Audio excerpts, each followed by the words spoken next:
É um filme que mostra a resistência, que ele está na contramão do discurso que o mineiro é doce, é pacífico, brasileiro, né? Esse discurso que as empresas adoram, de resiliência, que pode fazer tudo que eles vão continuar ali engolindo goela abaixo. O que está expresso no Rejeito é o que eu aprendi durante o tempo que eu fiz o filme, que é um convite para que as pessoas que estão assistindo aprendam aquilo, vejam o que eu vi, testemunhem o que eu testemunho.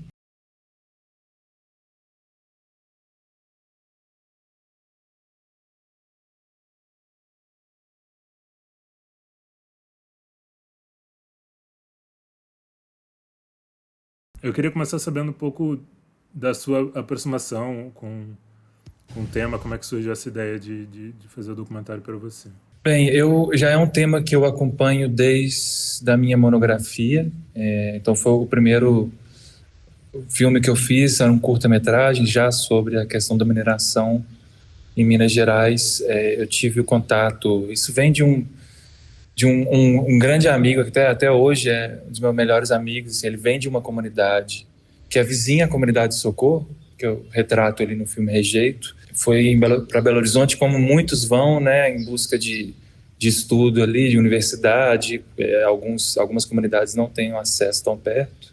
E eu comecei a frequentar a comunidade dele, André do Mato Dentro, aos 16 anos. Então, quando eu estava estudando cinema, já lá para os meus 19, eu já tinha um contato com a comunidade. Eu conheci Socorro desde muito novo, já tem mais de 20 anos que eu conheço.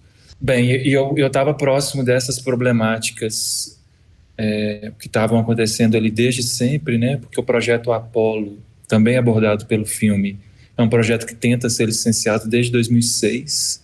Então eu vi desde as primeiras tentativas de licenciamento dele, eu estava acompanhando, e de uma perspectiva da comunidade, né? Essas famílias que eu me aproximei, enfim. E isso me fez querer fazer documentário, na verdade. Antes eu não tinha, eu trabalhava com fotografia, e eu, naquele momento, fui chamado para o documentário por causa de um conflito de mineração. E eu acho que o Rejeito, ele é só uma nessa trajetória, né, de tanto tempo trabalhando, porque depois desse primeiro curta, eu entrei nos movimentos sociais. Foi quando eu conheci a Teca, a Maria Tereza. Então, durante todo esse tempo, eu fiquei contribuindo com vídeos, com pequenos documentários, e culminou no Rejeito toda essa pesquisa, né, até hoje. E continuo também, já estou pós-Rejeito, eu estou trabalhando em outro filme também sobre temática da mineração em Minas Gerais.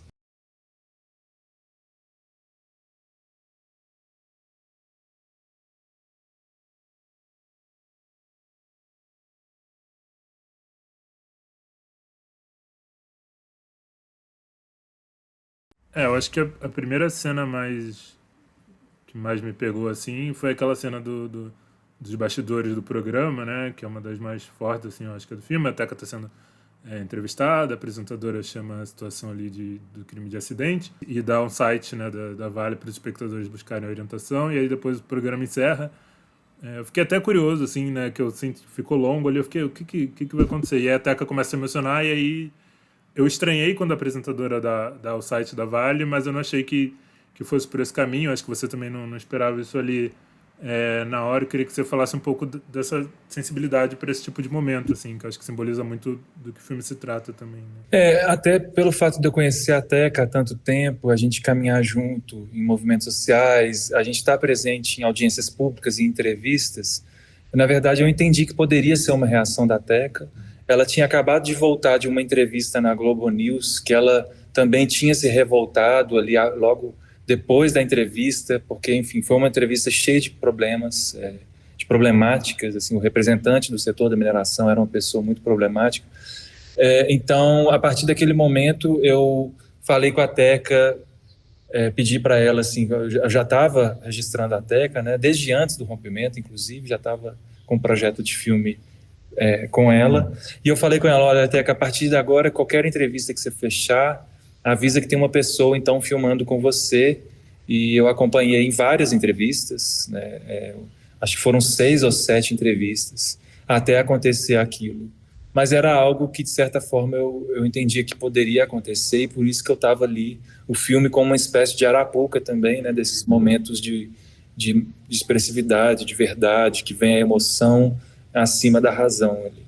E aí outro momento nessa linha também que me chamou muita atenção foi a questão das simulações, né, dos simulados de como eles vão agir no caso de um novo rompimento. Eles chegam até a falar de como é surreal eles estarem treinando para isso sem parecer que estão pensando em soluções para, na verdade, evitar que isso aconteça. Assim, esses treinamentos são coisas que a gente costuma associar a país que tem tragédia natural, né, terremoto, furacão, tsunami e tal, e eles estão treinando para uma tragédia que foi, né, causada pelo homem, por empresas e tal. Então, como eles falam no filme também, parece que eles vivem nessa bomba relógio, assim, né?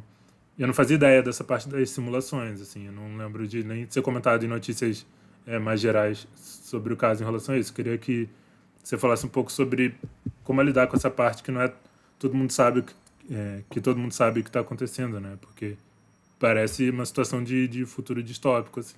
Com certeza. E é, de certa forma, uma decisão do filme, né? Quando isso reflete no próprio nome do filme, ele começa com a definição do que é o rejeito, que tem essa dualidade, né? No uso do português, da palavra, e o filme vai atrás do que está sendo rejeitado, né? Do que não está sendo registrado, ou de uma perspectiva diferente do que é registrado. E muitos simulados foram registrados pelas próprias mineradoras. Enquanto eu filmava, eu via várias equipes ali circulando, com vans e equipamentos de primeira, aquela coisa, enquanto eu estava sozinho com um documentário independente. Era interessante observar para onde cada um apontava a câmera. E isso diz muito sobre o retrato daquela realidade que a gente quer fazer, né? Então a empresa ela tem um interesse em construir, claro, em se legitimar através desses simulados, como também o Estado, que a gente está falando de uma ação que é conjunta entre setor privado, empresas de mineração e defesa civil do Estado de Minas Gerais, para passar pano em cima de um processo que é de responsabilidade pública e privada, né? Então, toda a questão dos simulados é para isso. E é claro que, como as empresas devem aos acionistas as suas ações de responsabilidade social, elas contratam empresas grandes de audiovisual aí para fazer esses registros e comunicarem uma propaganda, né, de uma ação social. Mas era interessante, assim, para mim, observar como que isso é construído, né, como essas realidades são construídas. Então, eu tentei o tempo inteiro estar um passo atrás das câmeras ou das grandes mídias ou das próprias câmeras que representam o Estado e empresa, né, para conseguir observar o que está sendo rejeitado. E o simulado é um deles. Dá bem para perceber isso em outros momentos também, né? Você mostra muito os bastidores de outros momentos. Então, você tem a equipe de TV, você tem as pessoas que estão ali sentadas durante a audiência mesmo, né? Durante as mesas que acontecem.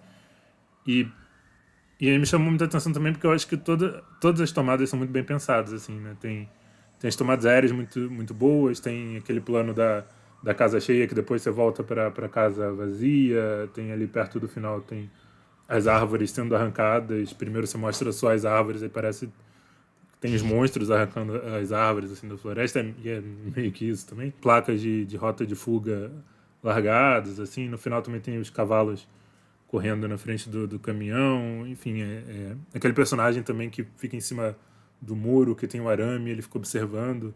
Isso tudo chama muita atenção, né? E acho que a forma como você mostra isso é muito bem filmado, muito bem enquadrado, muito simbólico para a história que você está mostrando. Eu acho que é um olhar muito sensível para o cenário que você tinha ali. Então, acho que tanto a direção, a fotografia, né? Acho que a montagem, o NT aqui do Luiz Pratt, né? Acho que deixa essa história ainda mais forte. Isso me chamou a atenção porque eu acho que nas mãos de outras pessoas, acho que é um tipo de história que podia tomar um caminho de um documentário até um pouco mais quadrado mesmo, né? No sentido jornalístico da coisa. Assim, eu acho que você pega essa história real, que é horrorosa, e faz um documentário muito visual, sem narração, sem muito lettering explicando, assim, com poucos momentos de fala até, mas uns momentos de fala muito forte.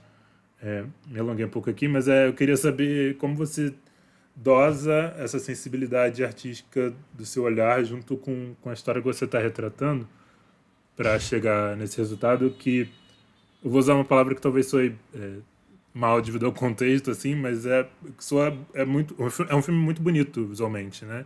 E eu queria saber como você trabalha esse seu olhar nesse sentido artístico dentro do seu trabalho como um documentário. Obrigado, Igor, assim, pelas observações. É bom você perguntar isso porque eu acho que para mim é uma divisão simplista até, talvez, mas eu divido entre filmes que estão aí para ensinar e filmes que estão para aprender. Eu escutei isso, na verdade, de uma pensadora, né, chamada Marta Andreu. Quando ela me falou isso, eu entendi, eu adotei essa divisão, né?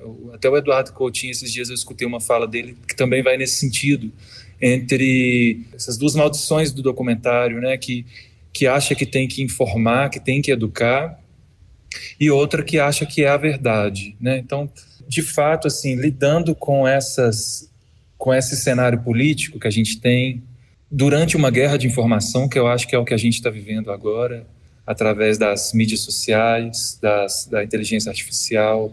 A gente vê a informação elegendo governos, né, em vários lugares, mas ao mesmo tempo existe um movimento também de questionar de onde vem essa informação, principalmente pela geração Z. E eu acho que o documentário tem se mostrado cada vez uma ferramenta com muito potencial, justamente porque ele tem subjetividade, né? Ele está falando da perspectiva de quem assume a direção, né? Lógico que existe a equipe, mas é uma subjetiva, é uma proposta de olhar para aquele tema por um viés muito estreito e que as pessoas assumem a direção daquilo e colocam as caras, né, para falar sobre os seus erros, inclusive. Então, assim, o que está expresso no Rejeito é o que eu aprendi durante o tempo que eu fiz o filme. O filme registra o meu processo de aprendizagem, que é um convite para que as pessoas que estão assistindo aprendam aquilo, vejam o que eu vi, testemunhem o que eu testemunho. E é claro que eu ofereço as minhas conclusões. A edição é grande parte de uma conclusão, não é?